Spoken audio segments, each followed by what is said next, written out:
Hello दोस्तों, आज हम लोग बहुत ही इम्पोर्टेंट पॉइंट को जानेंगे।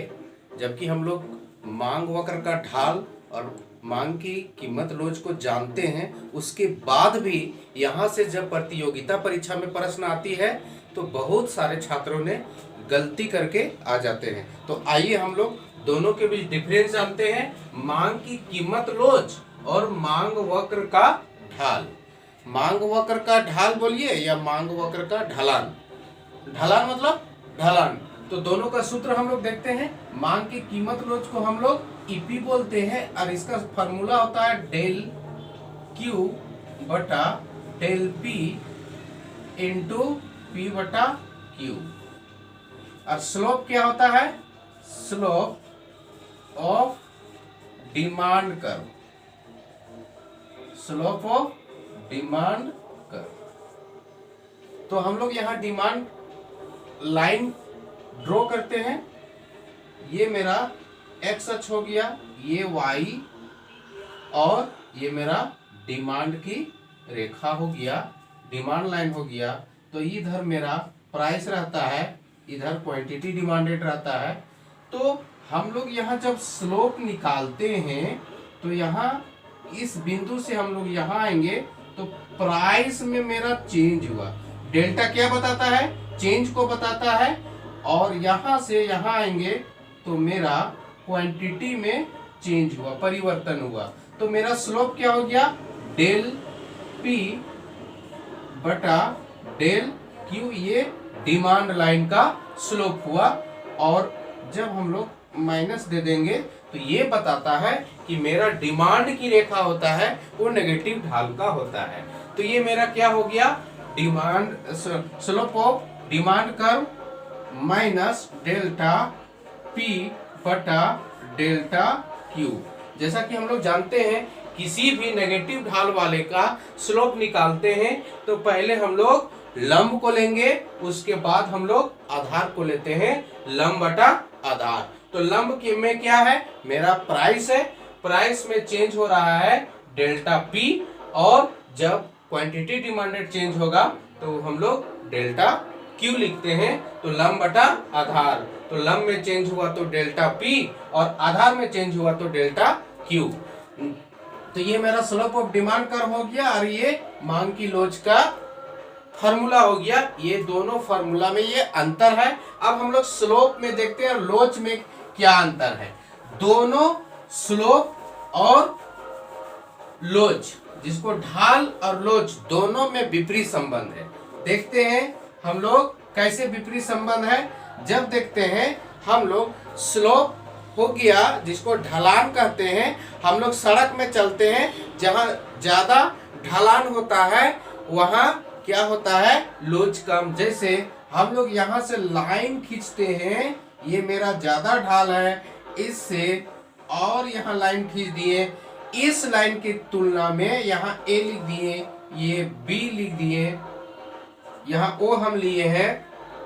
तो ओ ए जो लाइन है ये ज्यादा ढलान है, और इससे कम ढलान ओ बी है, और इससे कम ढलान ओ सी है, इससे कम ढलान ओडी है।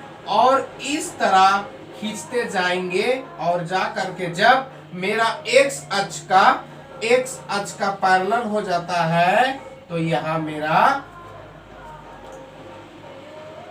ढलान 0 हो जाता है। ढलान इस पर क्या हो जाता है? या डी ई एफ ये जी, ओजी पे मेरा ढलान 0 है। इस यहाँ पे हम बॉल रख दें तो लुढ़कना बंद कर देगा, यहाँ भी बॉल रख दें तो लुढ़कना बंद कर देगा। लेकिन यहाँ पे इस लाइन पे हम बॉल रखते हैं तो बहुत तेजी से लुढ़केगा। इसलिए ये ओए का ढलान सभी लाइन से अधिक है, और ढलान सबसे कम ढलान ओजी का है, जिसको हम लोग ढलान 0 कहेंगे। और पूरा सीधी लाइन रहेगा तो इसको हम लोग ढलान कितना है? अनंत ढाल है। अब ये ढलान हो गया। लोच में हम देखेंगे, ये लोच यहाँ पे कम लोच है, ये उससे कम लोच है। इधर हम लोग इसमें कम लोच है, ये कम लोच है, ये कम लोच है इससे, इसके कंपेयर में इसका कम लोच। एक मिनट दोस्तों, हम लोग ध्यान से फिर से देखेंगे।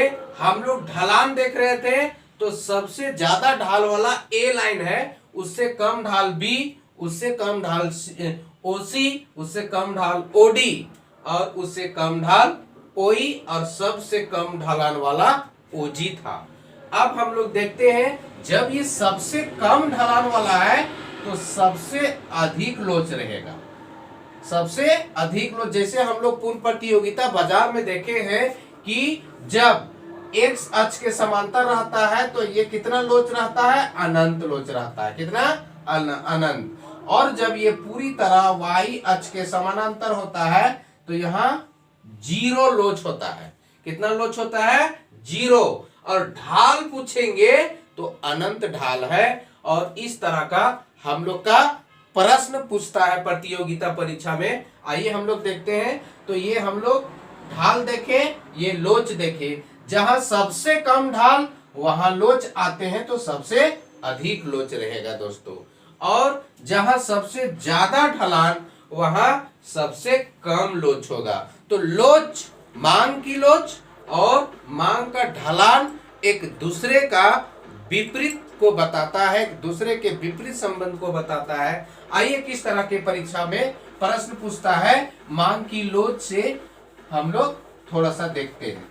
तो मांग की लोच से प्रश्न यहाँ दिया हुआ है, एक्स अक्ष और वाई अक्ष को दोनों टच कर रहा है, दोनों अक्ष को डिमांड लाइन टच कर रहा है। और यदि यहाँ पूछता है कि जब हम मांग रेखा पर नीचे से ऊपर की ओर, नीचे से ऊपर की ओर गति करते हैं या गमन करते हैं तो मांग की लोच क्या होता है।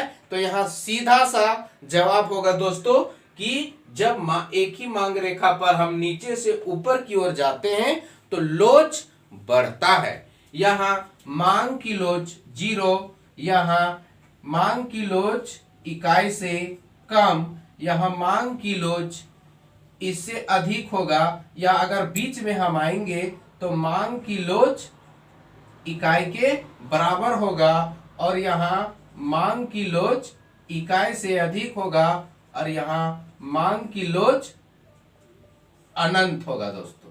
तो हम देख रहे हैं कि जैसे जैसे हम मांग रेखा पर नीचे से ऊपर की ओर बढ़ रहे हैं वैसे ही मेरा मांग की लोच बढ़ते जा रहा है। इसमें याद रखने का बहुत ही आसान तरीका है।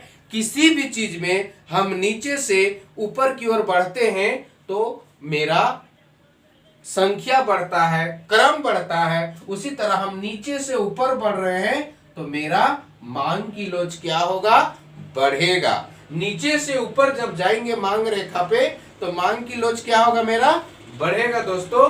तो मांग की लोच बढ़ रहा है, नीचे से ऊपर जा रहे हैं तो। और जैसे ही मेरा अनंत मांग की लोच में आते हैं तो यहां मेरा स्लोप जीरो हो जाता है, ढाल क्या हो जाता है, जीरो हो जाता है, और मांग की लोच अनंत हो जाता है। लोच में आएंगे तो अनंत लोच, और ढाल में आएंगे तो जीरो ढाल। तो यही ढाल और लोच में बेसिक अंतर था। हम लोग को प्रयास करना है, अपने दिमाग में बैठा लेना है कि कभी हम लोग मांग का ढलान और मांग की लोच में गलती ना करें, और अच्छी तरह से यहाँ किसी भी तरह का प्रश्न आवे तो हम लोग को गलती नहीं करना है। धन्यवाद दोस्तों।